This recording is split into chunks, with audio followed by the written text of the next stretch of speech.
Hi, everybody, and welcome to the Middle-Aged Gamer Podcast.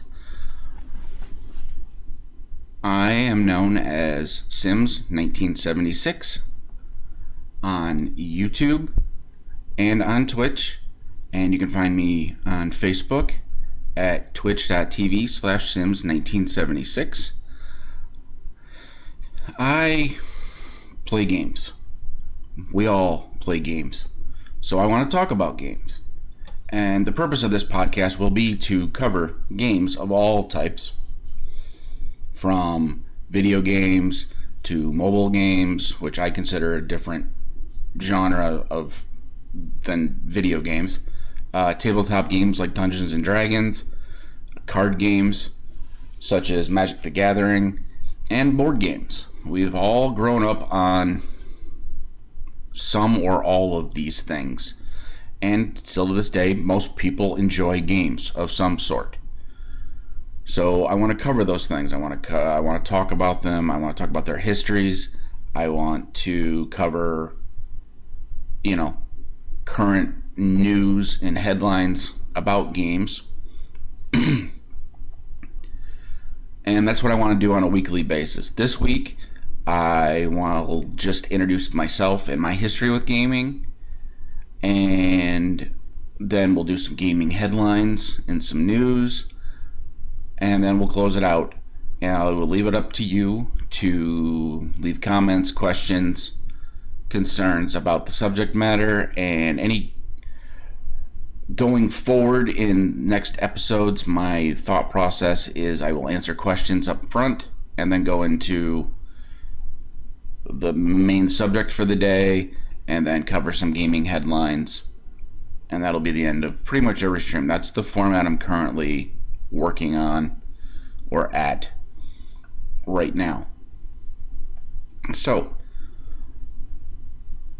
I have been playing games since some of my earliest memories are playing games, from sitting at the dining room table playing cards with my parents, Old Maid, Four Corners, board games like Chutes and Ladders, Candyland. And then as I got a little bit older, I got a Texas Instrument console, for lack of a better term, and it hooked up to a 13-inch television to use as its monitor, and it had cartridges, most of which were educational type games, but there were a few non-educational games, Space Invaders and things like that, and it had a little joystick that you would use to play the games. At about that same age, 5-6 years old, a neighbor of mine, he was a bit older, he would invite me over, and we would play on, he had an Atari and a Commodore. So we would play games like E.T., there was a Pitfall game. There was a version of Pong. I'm not sure if it was the original version, but it was similar to Pong. And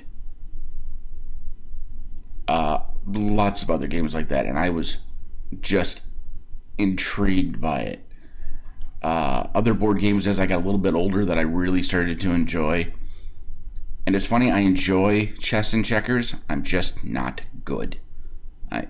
Anybody who plays me in either of those games is going to beat me. It's just not my thing. I don't know why.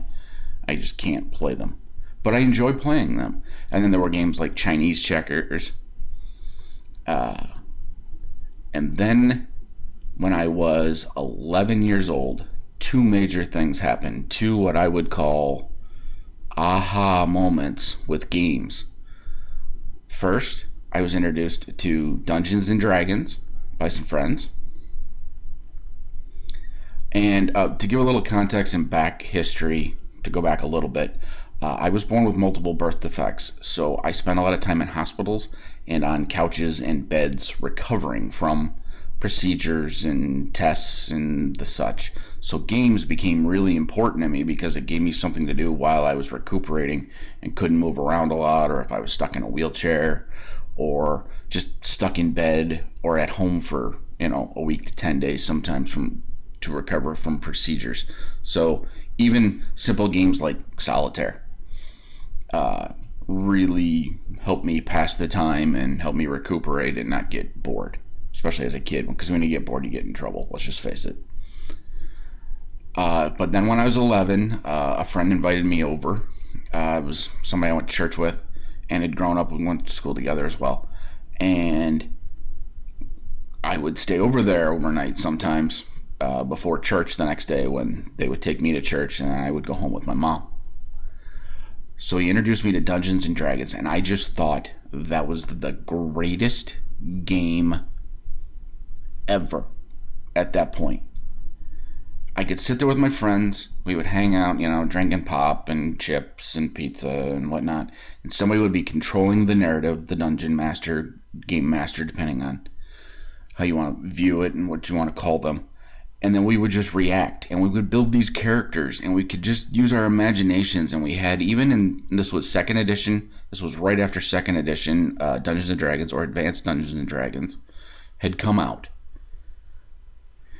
And we had different races and classes, and there were different combinations. And of course, in 2nd edition, there were restrictions on being multi-class, dual-class, even triple-classed.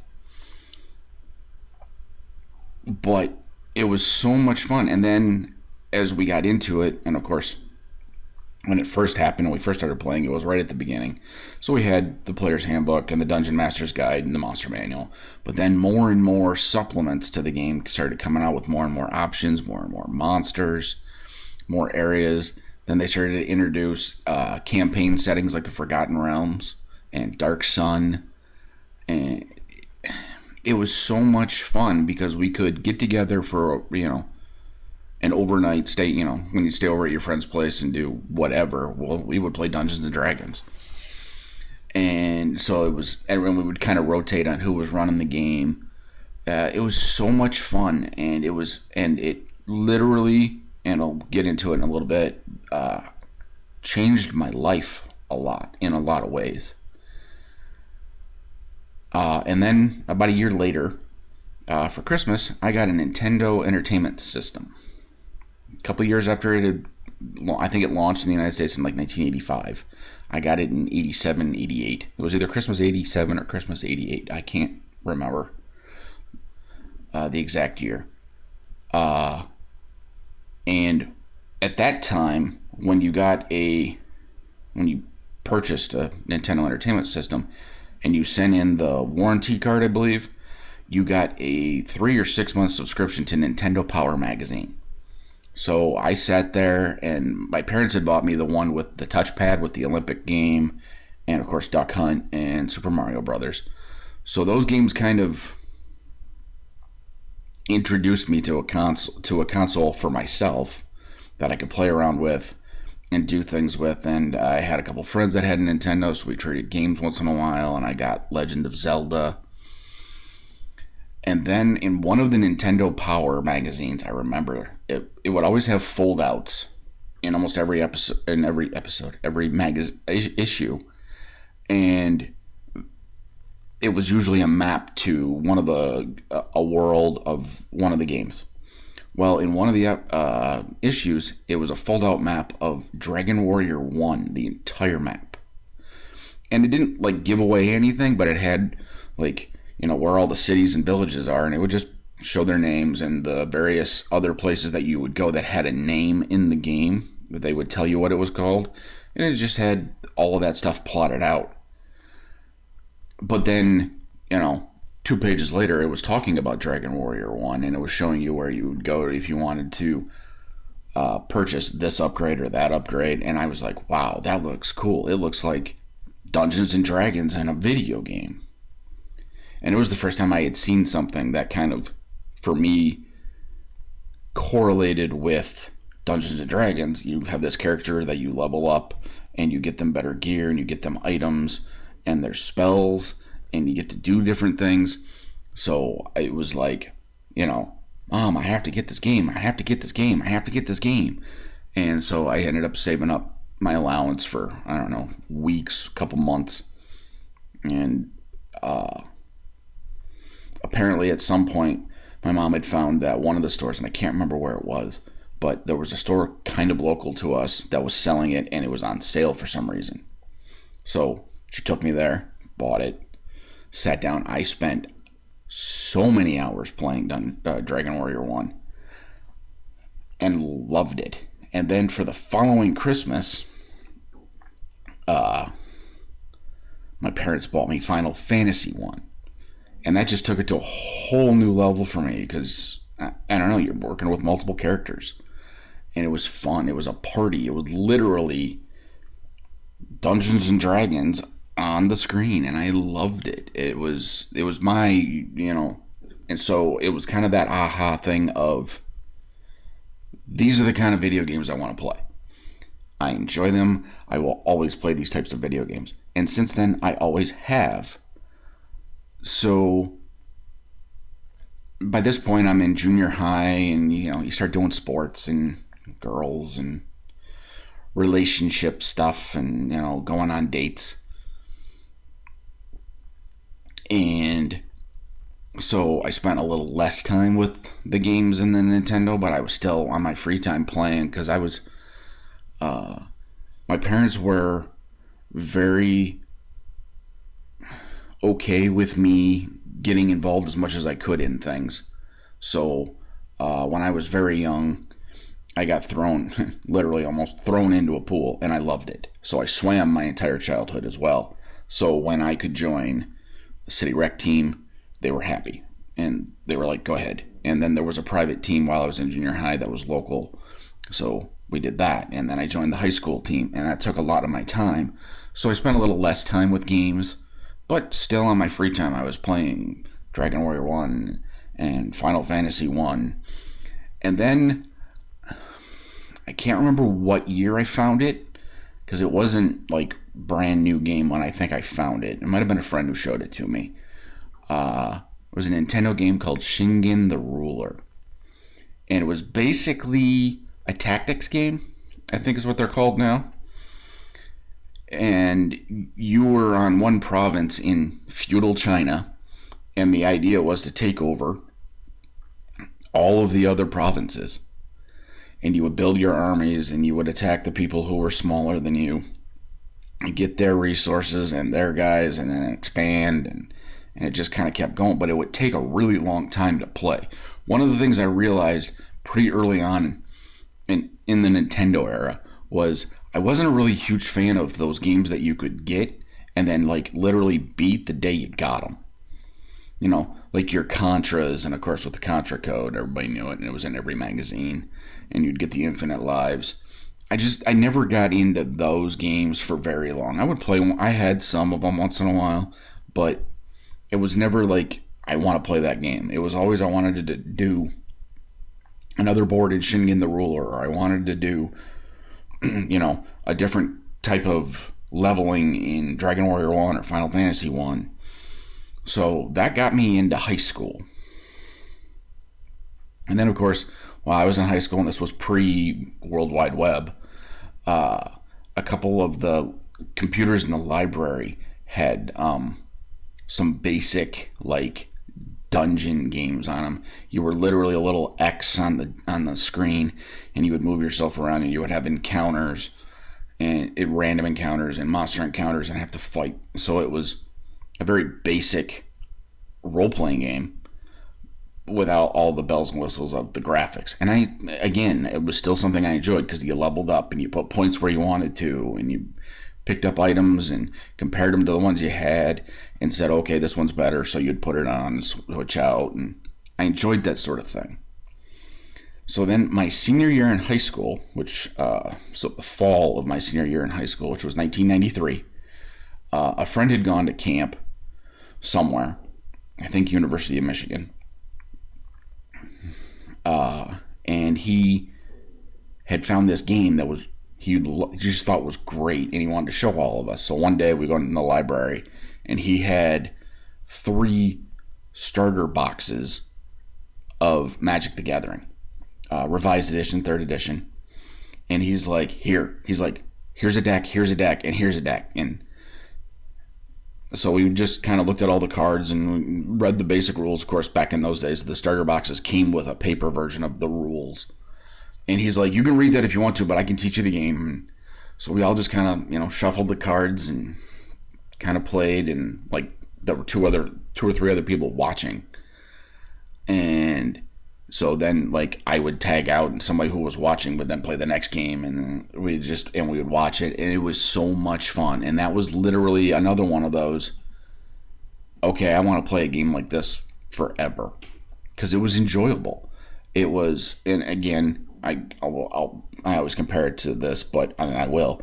It's Dungeons and Dragons and cards. It's, creatures and weapons and heroes, and you're attacking and you're trying to, outdo your opponent, and there's strategy involved, and it was so much fun.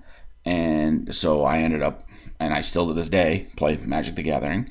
I play Dungeons and Dragons to this day. We haven't played in a while because of, what's been going on in the world. And we've met up a few times, and I've played a few games online through various websites, and, through webcam and not webcam, using Discord. And so to go back, so graduate high school, get into college, where, of course, once you're in college, you start to meet people who have the same interests as you.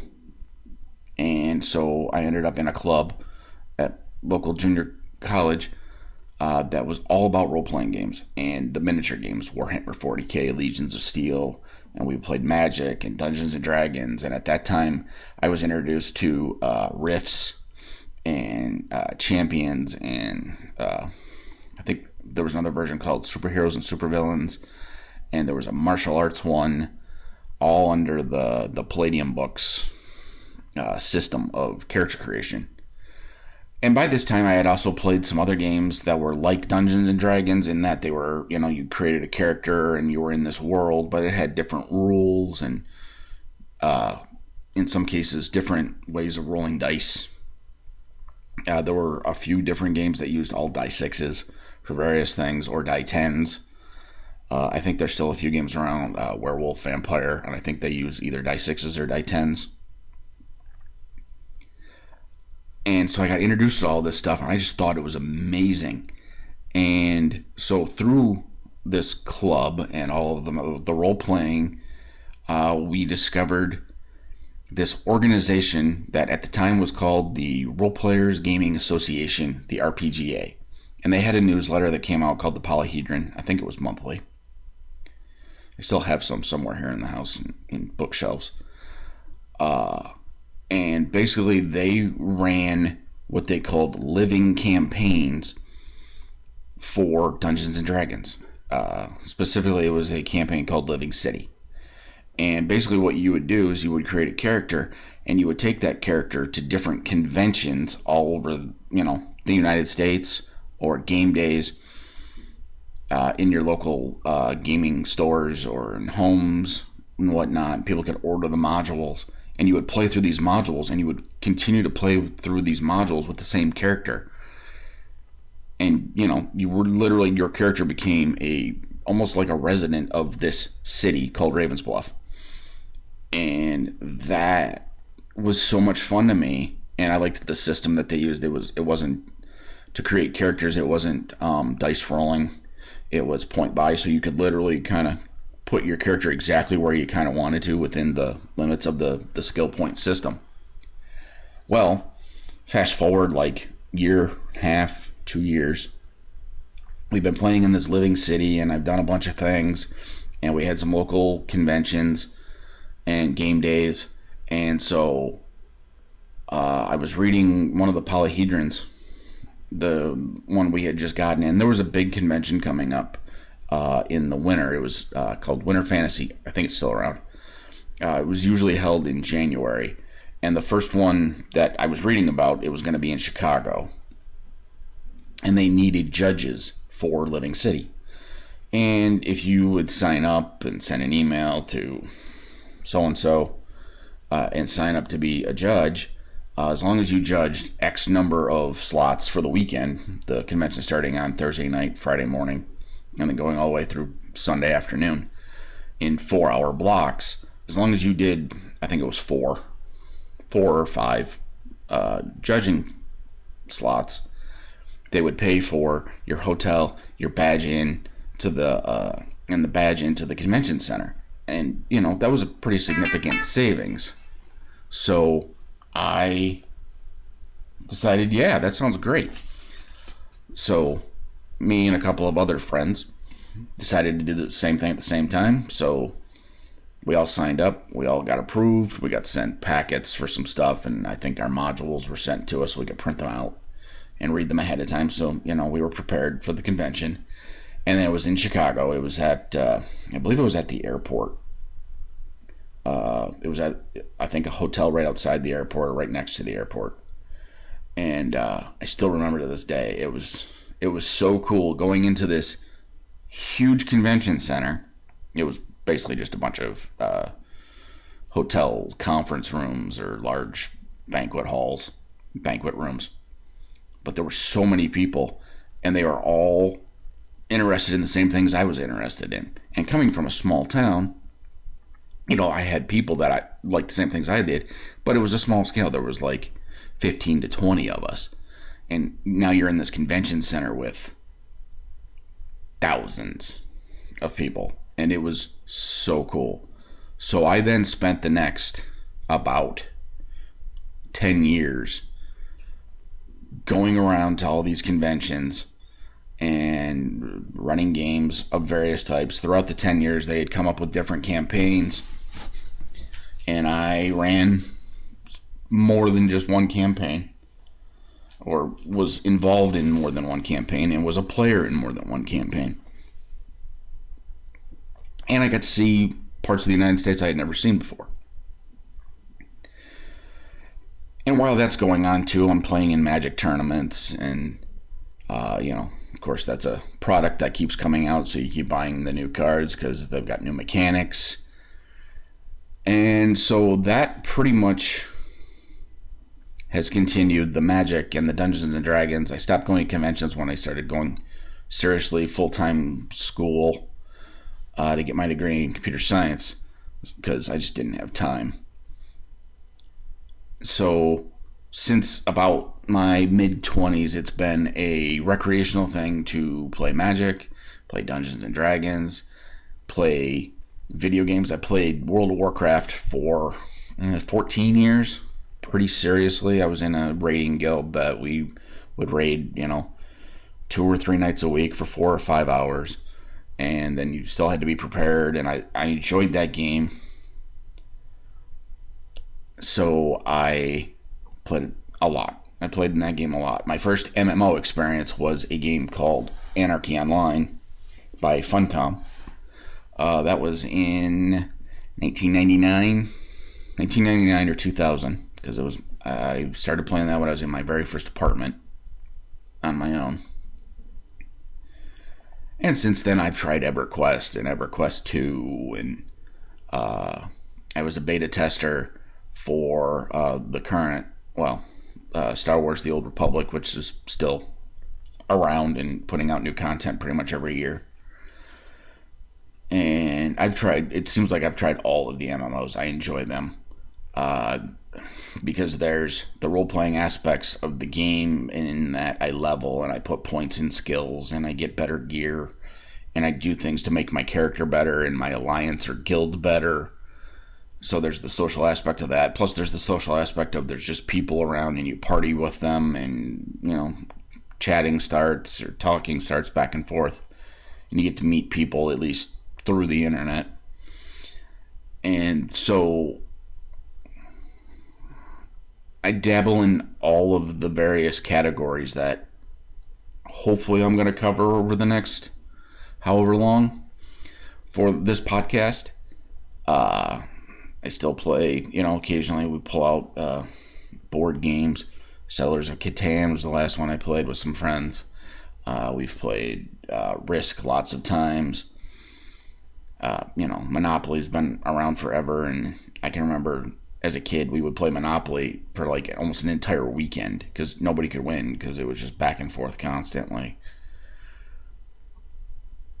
So because games have been so important to me, and I think at some level everybody enjoys games of some sort.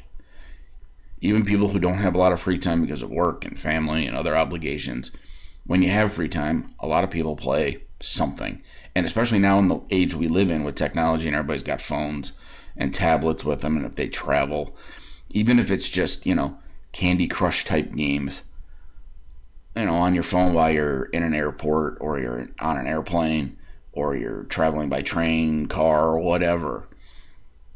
People play games. They're an important part of our lives for de-stressing, and for a lot of people now, especially with streaming being a thing, they're how people make a living. And now we have esports leagues for the various games, and it's become very competitive. And there's now even large tournaments, like monetarily speaking, for things like Magic the Gathering and other card games. I believe there's still some very large ones for Pokemon and Yu-Gi-Oh! Back when I was going to conventions like Gen Con and Origins, there were like world championships and pro tour type tournaments for these games. And there were serious people putting in serious amounts of time playing these decks and setting them up and tweaking them constantly to get them to work the exact right way, and getting all the, doing the math for like the mana curves and the, energy curves for the various games and how they play out. So we also run the gamut in games of the serious competitive type people, like some of these esports guys and girls for like League of Legends. They play so many hours trying to perfect, okay, how I do this, what's the best for this guy, what's the best for this character, everything. And they come up with some really good combinations that maybe the casual player would never see, but then they do a stream or they do a video about it, and then this casual player sees it and goes, oh, that looks like fun. So then they get to try something new.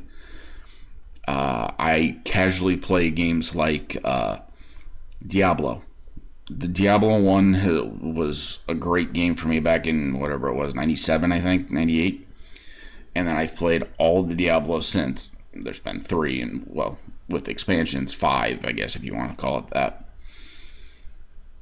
Because there was an expansion for 2 and then an expansion for 3. And I still, to this day, I just earlier today streamed Diablo 2, and they're on season 25. And they do a new season every like 3-4 months. It's a popular game. There's lots of people streaming it. There's lots of people playing it. It's a game that stood the test of time. And I think that's what's fun. It makes you feel like, because of the cost of some of these games, like, for console games, you're talking, what, $60? If you play a game and then feel like you didn't get your money's worth, that's a bad thing. But games like your MMO style games where you can play for months and years, and yeah, there's usually subscriptions, but as long as you feel like you're getting your money's worth, that's the key, I think, for a game to be successful. When we go to headlines, I'll talk about a couple of other games that I played and stopped because they felt like I wasn't getting my money's worth out of the game that I wanted. But I wanted you to hear my history, at least in a condensed version, about games, so you know that I've been playing games for over 40 years. And I like to think I have a decent grasp of it. I've spent a lot of times hanging out in local gaming shops and local card shops, playing games, talking about them online, and especially now with things like MTG Arena, card games played online. You can take, the thing that you're doing in person and just play it from the comfort of your own home. And it's changed things for a lot of people. And I want to talk about those things, the changes, whether they're good or bad, the various things that happen in the various gaming industries, and is this a good thing? Is this a bad thing? And I'll give my opinion and ask your opinions, because, it's fun to talk about that sort of thing and have a conversation about, okay, well, this is an event that happened and it's going to change things. How do we feel about it? And I like I like those conversations. So that's what I want to have with this podcast at the end of the day. So, right now, I want to go over a couple headlines that I've seen. Obviously, in gaming, there's been a couple recently with the Microsoft acquisition of Activision and Blizzard. I have been playing Blizzard games, Diablo, World of Warcraft, literally since the first Diablo came out. I believe it was 97. Activision for me was never... So Activision was great in the beginning for me.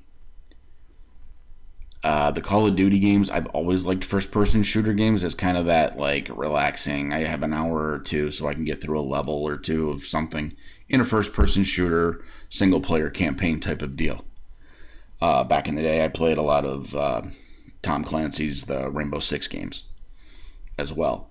And the Call of Duty games were great and had really good, for me, single-player campaigns that made it feel like it was worth the whatever the price was. And then they slowly started to get away from that because I think, and you know, it's a money thing. I get it.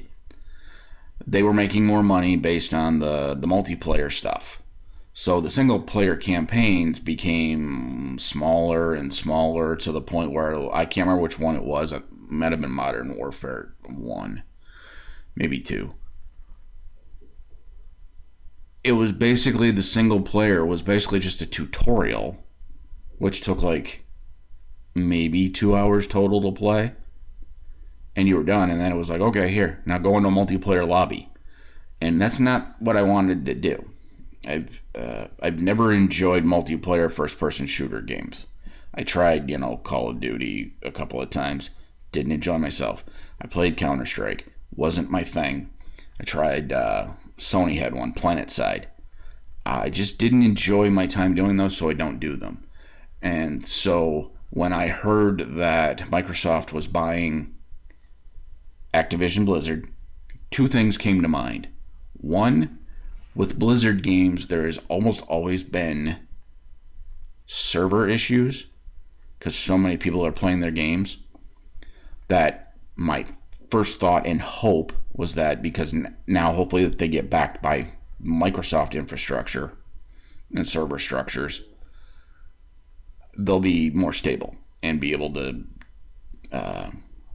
when they have a new release of a game, the traffic won't crash everything. Because there's been sometimes, even for the new seasons in Diablo 3, right when the season starts, you can't do anything, and there's huge queues, and the system crashes, and there's login issues almost every season.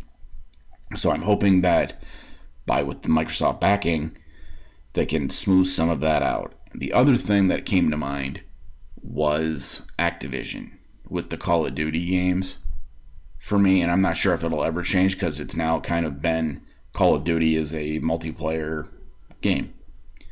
But for some reason in the back of my head, I'm really kind of hoping maybe they put a little more emphasis on the on the single player campaign to bring in what used to be part of the audience or consumer base for that game and no longer probably is. And as I'm scrolling through the Activision website just to see the games that they have, there's some games I forgot they had, like King's Quest. I played that forever back in the day. Another one of those games I loved. So maybe they'll, rehash something like that. So that one, that merger / acquisition, I have good and bad thoughts on. I mean, it's more corporate stuff, and it makes Microsoft larger. They're the second largest tech company in the world. Now with this acquisition, depending on how you're looking at it, they may be considered the largest or close to the largest, closer to the largest being Apple. But now the other one that caught my eye, and I think it was yesterday, was Sony Interactive purchased Bungie. And I knew Bungie did Halo, and I was like, oh, okay, well, I know a lot of people play Halo. and then more recently Destiny. And so I was looking through the Bungie list of games that they've done over the years. And while there's some gaps in some areas, if you look at like the timeline, back in the day, Myth, The Fallen Lords, I forgot that this was by Bungie. I played this game so much. Good. For some reason, back in those days, I liked the real-time strategy games. I'm not a humongous fan of them now, the StarCrafts and whatnot. But Myth, The Fallen Lords, I played from Blizzard's side of things. Warcraft 2. I think there was a Warcraft 3. Played all of those, and just kind of slowly got away from them.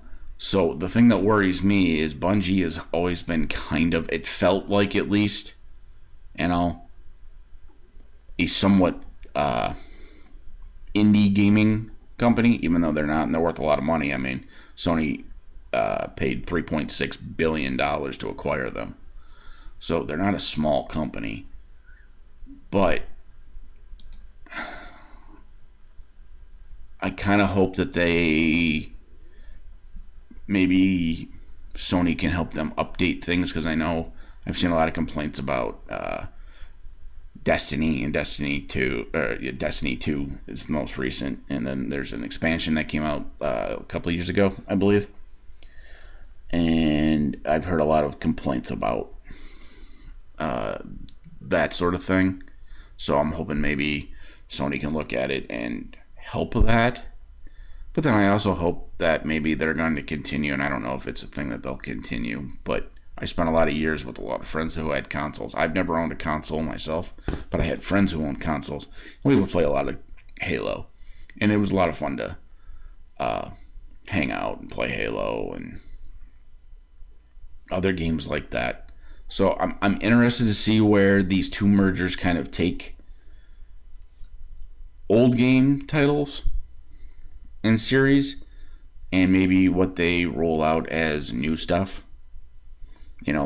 Because I am involved with Diablo 3 a lot, and I play it still quite often. Diablo 4 has been in the works for a while now, and I'm wondering where that's going to go now. And even Diablo Immortal, the mobile game, which was beta tested, and I believe it was set to roll out first quarter 2022. I might be wrong on the date, but I believe it was supposed to come out any time now. I'm curious as to whether or not that's going to affect the timeline there. So I guess we'll have to wait and see. Hindsight is 2020 sort of a thing. But for now, that is all I want to cover in this first episode. It's just a nice introduction to myself and what I've done and what I see this podcast doing in the future. And if you want to, all the various platforms I'm going to put this on, hopefully you can interact with it, like it, leave comments, questions. My intent is to every week answer the questions that I'm asked. First part of the next episode will be Q&A. And you can also check me out on Twitch. I'm usually on every morning from 9 a.m. till about 1 p.m. Eastern Standard Time, or Daylight Savings. Yeah, we're in Eastern Time now because it's winter. Standard Time. I play a couple mobile games, Marvel Strike Force, and Star Wars Galaxy of Heroes. And then I usually throw in a third game. Starting, if you're listening to this fairly close to when it comes out, on February 8th, I will be starting to probably play Lost Ark, which is it's new to North America and Europe. It's an MMO that plays a lot like Diablo or Path of Exile, but it has the MMO stuff of alliances and collectibles, and you're out in the world, and trade skills and strongholds and dungeons and raids and all of the various MMO elements. But it's a game that in the play style you're playing a lot like you would play Path of Exile or Diablo 3, 2, or 1. So I will probably start covering that mainly starting next week.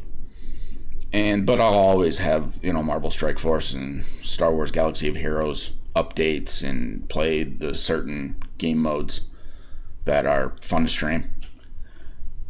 And you can also, like I said, check me out on YouTube. More than likely, all of these podcasts will also go on YouTube. And then my Facebook for the streaming side of things and the podcast side of things is twitch.tv/Sims1976. And that is all for today. Go out, have a good time, enjoy your gaming, and enjoy the rest of your life as well.